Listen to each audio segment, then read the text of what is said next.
ভাই রে ভাই, কি একটা অবস্থা! এতদিন বৃষ্টির জন্য বেরোনো যেত না, আর এখন ঠাডা পড়া রোদের জন্য বেরোনো যাচ্ছে না। যাই হোক, কলেজ তাড়াতাড়ি ছুটি হওয়ার কারণে তাই ভাবলাম আমরা একটু ঘোরাঘুরি করি সবাই মিলে। তো চলে আসলাম আমাদের কলেজের পাশেই। সচরাচর আমরা বেশি ঘুরতে যাই না, তো আজকে যেহেতু সময় পেয়েছি সো সময়টাকে কাজে লাগাই। এটা কিন্তু আমাদের কলেজ থেকে খুব একটা দূরে না, 2-3 মিনিট লাগে যেতে, তো এই জন্যই আমরা এখানে আসলাম। তো তোমরা কে কোথা থেকে ভিডিওটা দেখছো কমেন্ট করে জানিয়ে দিও। এখানে আমার বান্ধবী একটু দুষ্টুমি করছিল আর আমরা এখানে সবাই মিলে পিকচার্স তুলছিলাম। তো এখানে অনেকক্ষণ ঘোরাঘুরি করার পর ফুচকার দোকান দেখে আমাদের ফুচকা খেতে ইচ্ছে করলো, এই জন্য চলে আসলাম।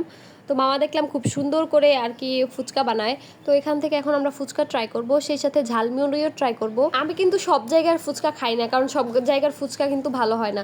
সো স্পেসিফিক কিছু আছে আমাদের কলেজের আশেপাশে, তো ওই দোকান থেকে খাই। যাই হোক, এখান থেকে আমি মুড়িটা প্রথমে ট্রাই করি। মুড়িটা কিন্তু দেখতে খুবই সুন্দর লাগছিল আর খেতে ওটা অনেক মজা ছিল। তো মুড়িটা খুব মজা করে খেলাম আমরা সবাই। তারপর মামা এদিকে ফুচকা বানাচ্ছিল, তো ফুচকাও চলে আসছে। দেখতে পাচ্ছ, দেখেই কত সুন্দর লাগছে। এটা ছিল 1 প্লেট মাত্র 40 টাকা করে, কিন্তু টেস্ট ছিল অসাধারণ, অনেক মজা ছিল এটা।